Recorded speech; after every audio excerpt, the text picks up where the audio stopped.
Hey guys, thanks for joining me and welcome to my channel. On this video, I will be talking about reflections of 2019, just sharing with you guys a bit of, some of the things that have happened in 2019 that, I'm just highlighting. I actually can't believe that this year has gone by so fast. I don't know if it's just me. Like before I knew it, it was like November already, and I was like, so that means we're going into 2020. So I'm really excited for that. I'm really excited for a new year. I don't really have like new resolutions or whatever. I'm just hopeful for the following year that things will be better. And based on what happened in the previous year, I always just think to myself that I think I'll do this better, or I'm just gonna improve this on myself. But no, not necessarily like resolutions like I'm gonna lose weight, or okay, maybe that's a bad example. Like I don't really have like hectic new resolutions. I really just take it as it comes and just look forward to, doing great, being great, and just achieving great. Yeah.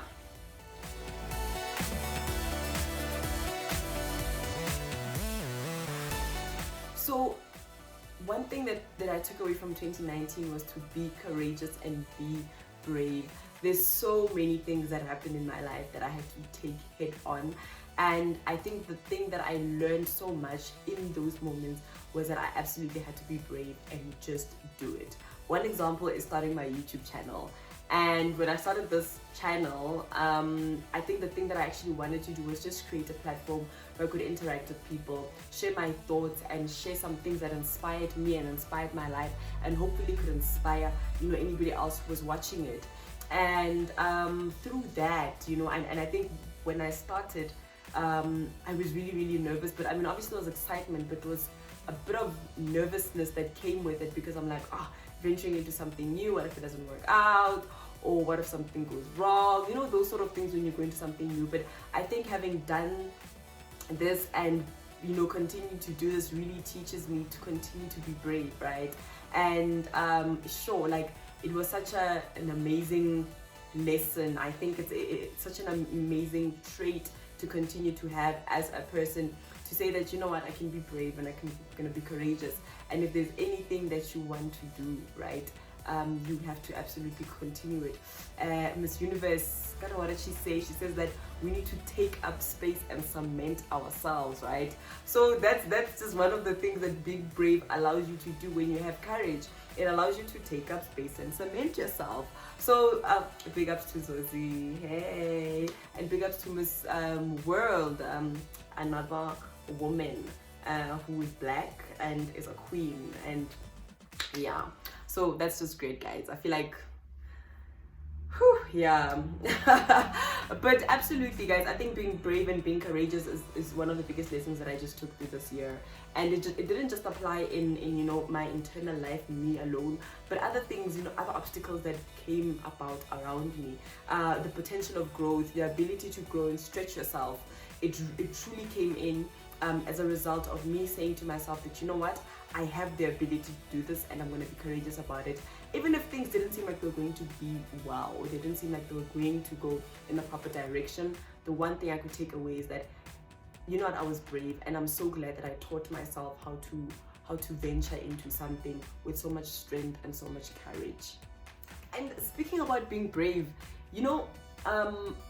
one thing that I also learned is that when you find yourself in a desert place, it's not the driest. I know we usually think like the desert place is like the driest place you can be, but it's also like being at the bottom, like when you're at the rock bottom. I remember somebody once told me this, when you're at the bottom, don't despair anymore, because there's nowhere else that you can go except up. So all the way up is where you go from being at the bottom. And I loved that so much, because I found myself in a very desert place, right? But the one thing that I could take away from that is that, funny enough, even being in a desert place, you have the ability to be fruitful because of who you are, because of the potential that you have, because of the sort of strength that you carry, because of the sort of courage and braveness that is inside of you.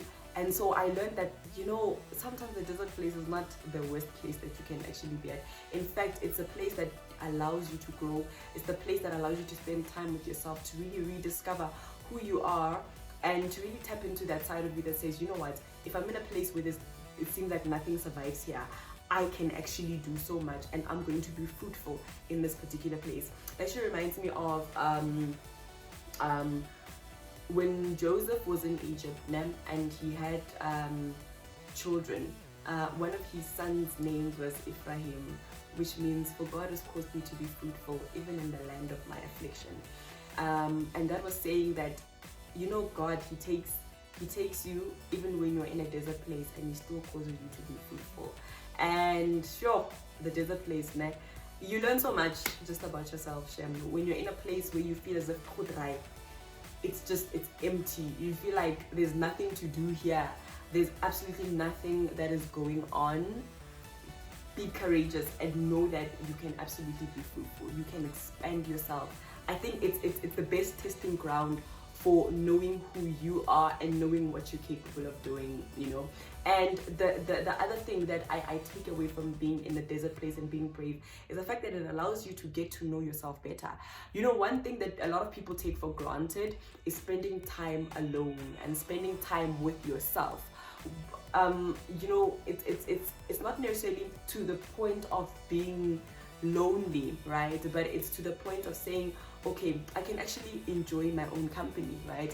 And when you've gotten to that point where you know that you enjoy your own company, you don't even beg for other people's, or you don't even get to a point where when you don't receive things from people, or you don't receive a particular attitude or whatever it is from other people, you become satisfied because you know that you are full within your own self, right? It's funny, you know how like couples will always say like I'm one half and the other person is one half and what. I always think that my take is to always be a full person and to come together with another full person, and create that unity between us. I never want to, I never want to be half, ne? And then go into something and then expect that somebody can fill me up, right? And I believe that when you are in that place where you enjoy your own company and you understand yourself, you get to a point where you don't even stress other people out, you don't nag other people, you don't bother other people, and you're not a burden to other people, because you within yourself are complete and you are full of life, you're full of your own joy, and it's easy then to reciprocate it and to, you know, to pour out onto people, because you have that in all fullness. So yeah, guys, learn to spend a lot of time with yourself, understand yourself. And one thing I really love about spending time with yourself is that you start understanding how you want to be loved, right? And not love necessarily romantically, but you know, whether it's friendship, whether it's family, whether it's whatever, right? You get to understand that, okay, I'm this type of person, and therefore I love to be treated this way. So you not only also learn how to you don't only learn how to love, how you want to be loved, but also you start thinking about ways that help you to love other people better, right? If any of you guys have read the 5 languages of love, you'll realize that it's actually such an extraordinary book, because it teaches you, I actually couldn't believe it, right? But it's funny how 5 languages of love can actually appeal to anybody. Like there's anybody in the world has the ability to relate to one of these loves and appreciates to be loved that way, and can love somebody in a particular way that they want to be loved, right? So it's actually quite interesting. Yeah, you should probably just go read about it and that if you don't know much about the 5 languages of love. I won't tell you what mine is. But if you want to tell me what yours is, I'm more than happy to read your comments in the comments section. So do go and type and maybe tell me what your language of love is.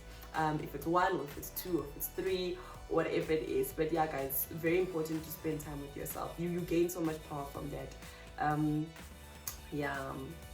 And then I found that a lot of people ask me and they also talk to me about, you know, the level of spirituality or their level of salvation, as far as, you know, moving forward and where they're supposed to be at. You know, some people feel as if they're not where they're supposed to be at, and it's like they're stuck in a place, or that they don't hear God properly, or God doesn't hear them properly, or something like that. And I think the thing that I've learned, especially this year, because like I said, that I have been in a very in a desert place, in a place where I spent a lot of time by myself. The one thing that I really learned is that God is not really looking for us to arrive, right? But He's looking for us to continue to journey. And I found that one of the most interesting things that I've learned about the heart of God and God is that in His entire fullness, in His entire glory, in the depth and the extent of His greatness, there is no way that we can ever start and complete God. You know, it's not like a textbook. It's not like any novel that you can read and then finish and then say, okay, fine, I understand what, you know, the magnitude, what the length and the breadth of this particular book is. God is not like that. So I found that one of the things that I can't do is to ever complete God. And I don't think God is looking for me to complete Him. I don't think God is looking for me to start Him and then finish and like, you know what, great, yeah, I think we're done here because you and I know each other so great. I think He's continuously looking for us to seek Him, to understand Him, and to keep searching for Him. And when you continue to search for God, you'll find that you come to the knowledge that you can never conclude Him. You can never conclude Him because of the greatness, because of the magnitude of how great God is. Would He still be God? Would He still be the Almighty? You know, would He still be Yahweh if we could start and finish Him? If we could just know Him that way. And so the other thing that I took from that, and I learned to be really patient with my salvation and to be patient with who I am in my spirituality, is to understand that God can't be finished, and my relationship with God, it does not have a start and it does not have an end. There's no place where I can say, it's not like I said, it's not like reading a book where you can read, when you get to page 54 you're like, oh, I have 6 more pages to go, and then we're done. And it's so amazing. And I think I want to leave that with whoever's listening, with whoever's there, is that it's a journey. And I think that's what God wants us to do. We want to continue to journey with Him, to grow in Him, and to continue on the race, you know, and to never get tired, never get weary, but to continue to seek His face, and to know that He's forever existing, He's forever alive, He's forever with us, and He's forever has a heart that longs to find us and us to find Him, you know. So yeah, and I mean, this coming year, 2020, I think that's, but for me, it's my prayer every year, because that's what I've actually learned. Because I know I can never complete God, my prayer every year is to just get to know Him a little bit better, even if it's a centimeter, even if it's you know 1 meter, even if it's just a little more. But I always pray that I can get to know something different about God and my relationship with God and the areas of my salvation, and to always just take stock, you know, of where I think I need to do better, of where I think that I can polish up, and so on and so forth. Yeah. But guys, I hope everyone has a fantastic Christmas, and I hope everyone has a fantastic New Year. I hope you're safe. I hope you arrive alive wherever you're going. If you're traveling for holidays, please be safe, and please, yeah, spend time with your family, spend time with yourself, and prepare for the new year mentally, physically, you know, be healthy. Just spend time with yourself, meditating, understanding who you are, understanding what you want. You know, if you are the New Year's resolution person, write it down. If you are the vision board person, do that. Create, you know, the sort of picture that you want to see. If you are just a internalized person and you just want to, you know, picture all the things in your mind, do that. Extend your vision, extend your horizon. Don't be shy, And yeah, man, I wish everybody greatness, I wish everybody happiness, I wish you blessings, I wish you safety, I wish you health, and most importantly, I wish you God. Bye guys.